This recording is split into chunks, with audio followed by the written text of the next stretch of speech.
すべての人間の中には、先制力という人間が本来持つ6つの力が眠っている。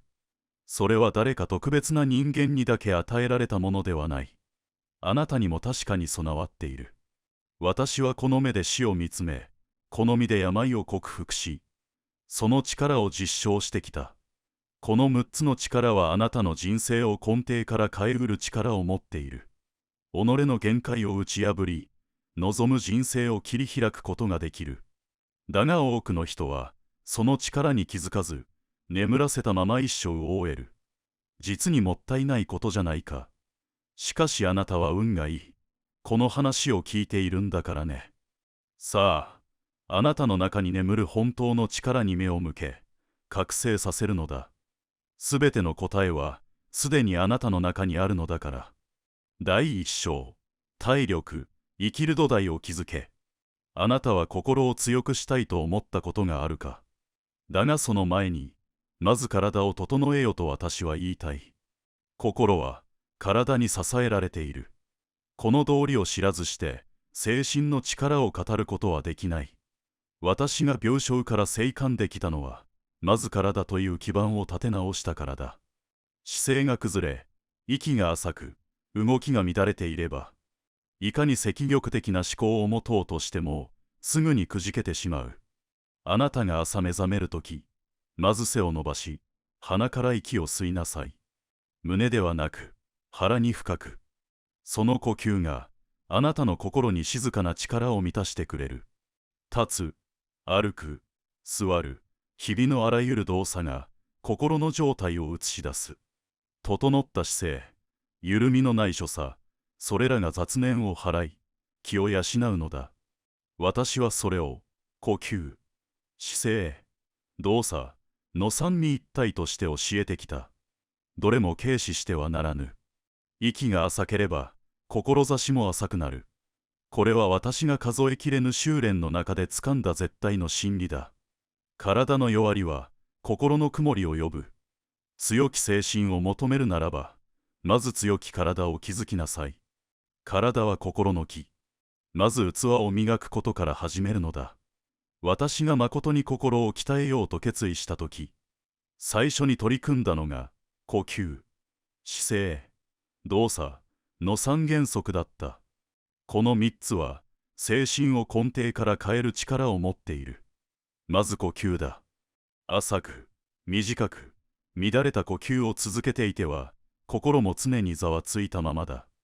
だから私は、慎重呼吸を勧める。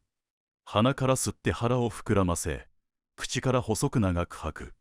これをゆっくり3度繰り返せば、心は静まり、気力が湧いてくる。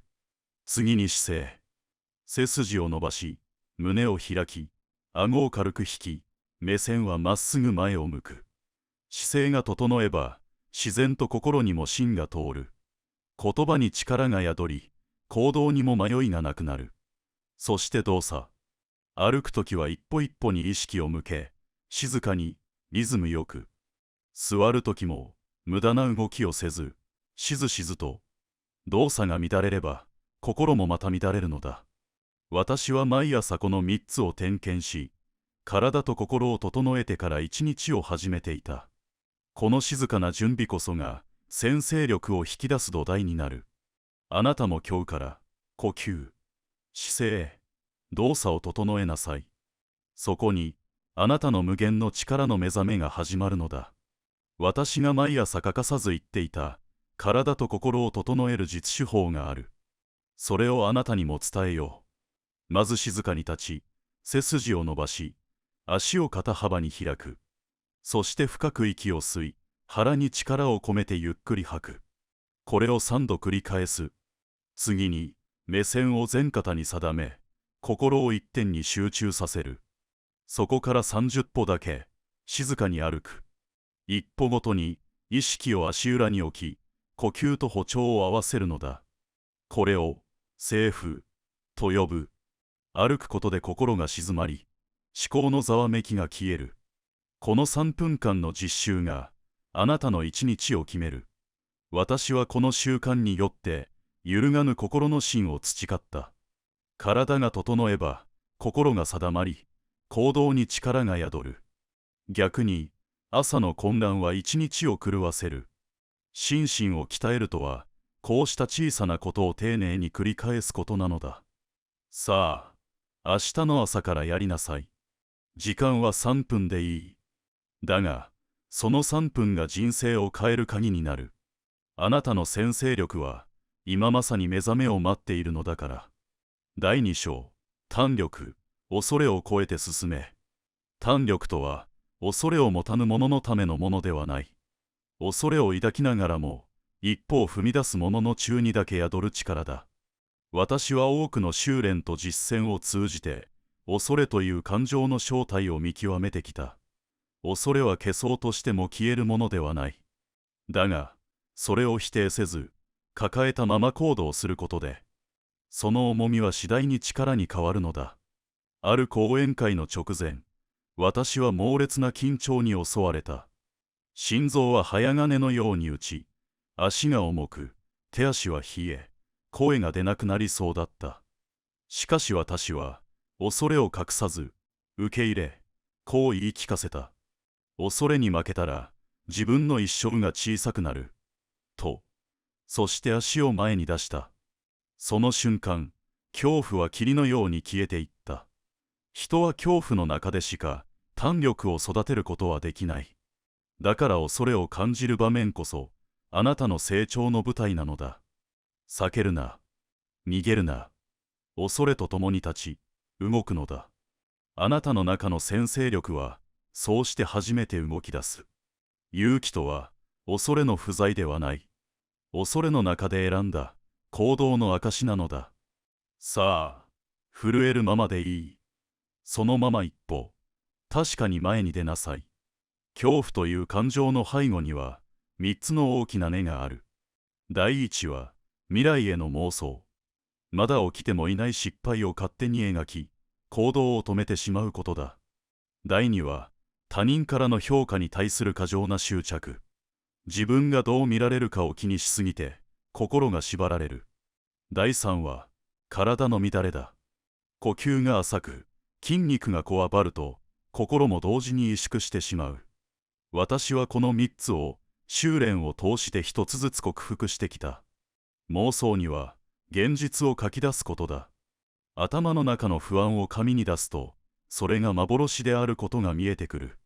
評価への執着には、志を思い出すことが最も効く。自分は何のために生き、何のために挑むのか。その核を握っていれば、他人の目などどうでもよくなる。体の乱れには、深長呼吸と腹への集中が必要だ。鼻から吸い、腹に力を込め、ゆっくり吐き切る。その間、目線を一点に定め、重心を下腹に落とす。それだけで、心は不思議と静まり、心が通る。恐れは完全には消えない。だが、それを扱う技術は必ず身につけられる。恐れに向き合い、それを整えよう。それが胆力を内側から育てる道なのだ。胆力というものは、頭で考えて身につくものではない。実際の行動の中でしか、真の力にはならないのだ。私はこれを、有の小実行、と名付けてきた。日常の中で、わずかに心がひるむ瞬間にあえて飛び込む訓練だ。大それた挑戦でなくていい。人に声をかける、断られるかもしれない頼みをする。後回しにしていたことに、今すぐ手をつける。そうした小さな一歩が、あなたの胆力を育てていく。私も何度も、自分の怯えと向き合ってきた。その度に、この一歩を越えれば、また一段上がれる、と言い聞かせた。そして行動した後は、必ず自分を褒めた。よくやった、逃げなかった、その言葉が、次の一歩を軽くしてくれる。胆力とは、特別な場面だけのものではない。日常の積み重ねの中でこそ、本物になる。だから明日から始めなさい。毎日一つ、ひるむ場面を見つけたら、あえてそこに足を踏み出しなさい。一歩出た自分を、心から褒めなさい。それが胆力の鍛錬であり、あなたの先制力を目覚めさせる、最も確かな方法なのだ。第3章、勢力、情熱を燃やせ。勢力という言葉を聞くと、ただの体力や活力を思い浮かべる人が多い。だが、私が言う、勢力とはそれとは違う。それは、心の奥底から湧き上がる生命の火だ。どれほど体が元気でも、心にその火が灯っていなければ、人は動かない。逆に体が弱っていても、心に強い火が燃えていれば、人は驚くほどの力を出す。私はその光景を、何百人、何千人もの修練者の中で見てきた。現代人が疲れているのは、体の問題ではない。心の勢力がすり減っているのだ。原因は、心の漏電にある。雑念、迷い、怒り、後悔、焦り、そうした思念が心の火力を外に漏らしてしまう。その状態では、どれだけ眠っても、どれだけ休んでも、力は戻らない。心が燃えていなければ、体はついてこないのだ。勢力があるものは、話すだけで場を明るくし、動くだけで周囲を動かす力を持つ。それは特別な才能ではない。誰の中にもある、もともとの火だ。ただ曇って見えなくなっているだけなのだ。あなたの中にも、その火は確かに燃えている。今から、それを再び強く燃え上がらせる話をしよう。勢力を強くするには、まず心の使い方を見直すことだ。多くの人が、目には見えない心の中で膨大なエネルギーを浪費している。その最たるものが、言葉だ。私は常に、語り真一致を重んじてきた。口にする言葉と、心の中で思っていることが一致しているかどうか。これが乱れていると、言葉が勢力を漏らす道になってしまう。あなたは、できる、と言いながら心では、無理かもしれない、と思っていないか。逆に、疲れた、面倒だ、と言葉にすることで、本来は十分に残っていた力を自ら消してしまっている。言葉は心を動かし、心は体を動かす。だから私は、積極的な言葉を口に出して唱える訓練をしてきた。私はできる。やればできる。自分を信じる。最初は気恥ずかしくても構わない。声に出しているうちに、心がその言葉に引っ張られていく。これは私自身が身をもって実感したことだ。心を燃やす火種はいつだってあなたの言葉の中にある。言葉を変えれば心が変わる。心が変われば勢力は湧いてくるのだ。まず今日から口にする言葉を選びなさい。あなたの中の火を言葉で育てていくのだ。勢力の火を燃やし続けるために私が何十年も実践してきた習慣がある。それは朝の点火式だ。一日の始まりに心の火を確実に灯す儀式である。まず、静かな場所で椅子に座る。背筋を正し、深長呼吸を3度行う。その呼吸とともに、昨晩までの心の濁りを洗い流すように意識する。次に、短く強い積玉語を声に出す。私は今日も全力だ。困難は力に変える。すべては自分次第。こうした言葉を自分の腹に響かせるつもりで発する。さらに、その日の目標や意志を一言で表す。原志の句を紙に書き、唱える。迷わず進む。冷静と熱情を両立する。など、自分を方向づける言葉だ。この一連の点火式は、わずか数分で終わるが、効果は絶大だ。心に一本の炎が灯るのを、私は毎朝感じてきた。それがあるから、私はどんな困難にも立ち向かってこられた。あなたも今日から、自分の点火式を始めなさい。朝の数分が、その日一日の勢力を決定する。そして一日が変われば、やがて人生全体が変わっていく。心の火を絶やすな。その火が、あなたの先制力を呼び覚ます原動力となるのだ。第4章、判断力。迷いを断ち、真を見抜け。判断力とは、迷いを断ち、進むべき道を即座に選び取る力だ。多くの人が人生の重要な場面で優柔不断になり、貴重な機会を逃している。しかし判断力とは、生まれつきの才能ではなく、鍛えられる力である。私はその真実を数えきれぬ実践の中で確信してきた。判断力のない者は、選択のたびに疲弊し、やがて決断すること自体が苦痛になる。一方で判断力を持つ者は、たとえ不安があっても、心の中に一本の軸が通っている。それゆえ即断即決ができ、行動に迷いがない。この差は、時間とエネルギーの使い方に決定的な違いを生む。判断力の本質とは、知識の量ではなく、心の整理にある。情報をいくら集めても、心が曇っていれば、敵は見えない。雑念、執着、恐れ、慢心、そうした心の濁りが判断を狂わせる。私は長年、心を磨くことで判断の的中率が驚くほど高まることを経験してきた。心が静かで透明であれば、直感が鋭く働く。判断に迷わない人間は、すでに心の中で答えを知っているのだ。これからあなたにも、その判断力を身につける術を授けよう。判断力を鍛える第一歩は、迷いの構造を知ることだ。人はなぜ決められないのか。それは、情報が足りないからではない。頭ではなく、心が分裂しているからだ。例えば、やるべきだ、と思いながらも、失敗したらどうしよう、という不安が湧く。このように、心の中で複数の声がぶつかり合っているとき、人は動けなくなる。だから私は、まず、心を一つにする訓練を進めている。具体的には、毎朝、私は今日、何のために生きるのか、と自分に問う。この問いが、心のバラバラな声を一つの方向へと整えてくれる。判断には、情報よりも、軸が必要なのだ。迷う人の多くは、材料ばかり集め、判断の軸を持たない。情報はいくらあっても、心が定まっていなければ決められない。判断とは、材料を並べることではない。自分の中にある価値観と信念を基準に選ぶことだ。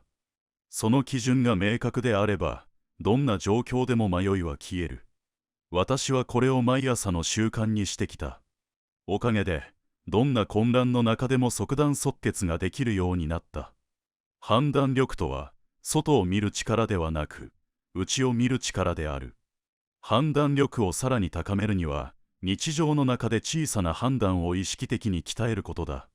多くの人は、大きな決断だけを特別視するが、それは誤りである。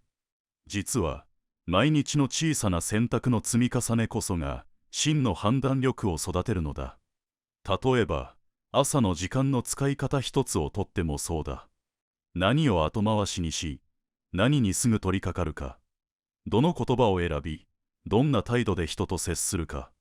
そうした日常の選択を即断即行で処理する習慣が力を育む。私はこれを判断の筋トレと呼んでいる。迷いが少ない人ほど行動のスピードが速く、時間の密度が濃くなる。その差がやがて人生の質の違いとなって現れる。そしてもう一つ重要なのは、決めたらすぐ動くことだ。判断したのに動かない人は、判断する意味を自分の中で失っていく。判断力とは、実行までを含んで初めて本物になる。思考の終着点ではなく、行動の出発点なのだ。だからこそ、判断したらその場で一歩動け。そうすれば、あなたの決断は血肉となり、力に変わる。今日から小さな判断を訓練の場にしなさい。迷いを断ち、的を射る力は確実にあなたの中で目覚める。第5章、断行力、歩を踏み出す背中。どれだけ胆力が備わり、精力が満ち、判断力が明晰でも、最後の一歩を踏み出さねば、現実はちょっとも動かない。断行力とは、思いを行動に変える、決定だ、である。私は数えきれぬ人々が、心に熱を抱きながらも、その熱を現実に燃やしきれず、人生を停滞させていくのを見てきた。なぜ人は踏み出せないのか。それは、失敗への恐れと、人と違うことへの不安が足を止めるからだ。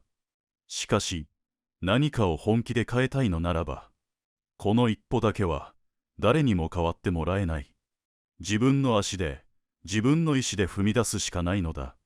断行力とは、成功の保証がなくても、進むと決める心の力だ。私は若き頃、修練の前に幾度となく躊躇した。しかし、ある日覚悟を決めた。たとえ失敗しても、動かなければ何も生まれない。そう心に言い聞かせ、一歩を踏み出した瞬間、それまで閉ざされていた人生が、まるで水門が開くように流れ出した。たった一歩で、景色がまるで変わったのだ。断行力は、人生を現実に変える引き金である。断行力を高めるには、行動のハードルを意識的に下げることが重要だ。多くの人は、一方、何か大きな決意だと捉えてしまう。だからこそ、怖くなり、動けなくなる。私はいつも、こう伝えている。一歩とは、靴紐を結ぶようなものだ。と。つまり、立派な覚悟ではなく、具体的で小さな動作こそが始まりなのだ。まず椅子から立ち上がる。まずメモを取る。まず口を開く。こうした小さな動きが断行の引き金となる。人は動き出してしまえば流れに乗る。だからこそ最初の1秒、最初の一手が命なのだ。私はこれを速度の稽古として日々訓練してきた。後でやる、明日やると言いそうになった瞬間に、その場で一つ小さくても具体的な行動を起こすのだ。たとえそれが完成ではなくてもいい。一歩動いたという事実が断行力の火種となる。そして動いた後は必ず自分を褒めること。よくやった、動けたぞ、と心の中で言うのだ。この小さな成功体験が自信を生み、さらに行動を加速させる。そうやって一歩一歩が大きな変化につながるのだ。断行力をさらに強くするために、もう一つ重要な習慣がある。それは、約束を守る、ということだ。ここで言う約束とは、他人との約束ではない。自分自身との約束である。これをやる、と決めたことを、自分との信頼の中で守ること。人は他人との約束は守ろうとするが、自分に対しては平気で裏切る。これが断行力を弱らせる最大の原因だ。私は一日一つ、必ず守る小さな約束を持っていた。どんなに忙しくても、心が乱れても、必ずやると決めたことをやりきる。たとえそれが小さな行動でも、それを続けることで、自分は決めたことを必ずやる人間だ、という自己信頼が生まれる。この信頼こそが、次の一歩を後押しする力になるのだ。断行力は自分を信じる力とつながっている。信じられる自分を自分の行動によって育てていくのだ。あなたも今日から始めなさい。小さくていい自分との約束を一つ決め、それを必ず守る。それを続ける者にしか真の断行力は宿らない。そうして初めて先制力が現実の推進力として働き始めるのだ。第6章、能力、天賦ではなく単や。あなたは自分には才能がないからと諦めたことがあるか。だが私の経験から言おう。才能とは決して生まれ持ったものではない。それは日々の習慣によって作られる単野のようなものだ。生まれつきの素質に頼るものは途中で燃え尽き、地道に積み重ねたものこそが最後に笑う。私は数えきれない修練の中で、その現実を目の当たりにしてきた。ある剣士は人より不器用だった。だが、ただひたすらに同じ型を繰り返した。100回、1000回、万回。気が遠くなるような反復の果てに、その動きは芸術に近づいた。彼はこう言った。才能なんてものは、朝起きてやるかどうかだけです。その言葉に私は深くうなずいた。下手の100遍は上手の一歩を追い越す。凡人が100回挑めば天才の1回を超えることができる。能力とは積み重ねの結晶である。だからこそ私は誰よりも繰り返しの力を信じている。あなたも才能という幻想に惑わされるな。本当の力は毎日の選択と行動の中に宿っているのだ。能力を鍛えるには脳と心に働きかける観念の再編が必要だ。私はこれを学習の3段階循環、入力、保持、出力として教えている。まず、入力は素直な姿勢で学びを受け入れることから始まる。他人の話や書物から自分にとっての糧を偏見なく吸収する。特に心が安定している朝に声に出して読む素読は効果的だ。目と甲と耳を使うことで記憶回路が同時に刺激される。次に保持、つまり反復だ。記憶というものは一度では定着しない。短く区切った言葉を何度も唱えることで深く染み込んでいく。私は若い頃、ある一節を数週間かけて何百回も唱えた。すると、自然にその内容が思考や行動に現れ始めたのだ。そして最後は、出力だ。学んだことを他者に話す、文章にする、実践で使う。この時、理解が初めて自分の力となる。学んで終わりではない。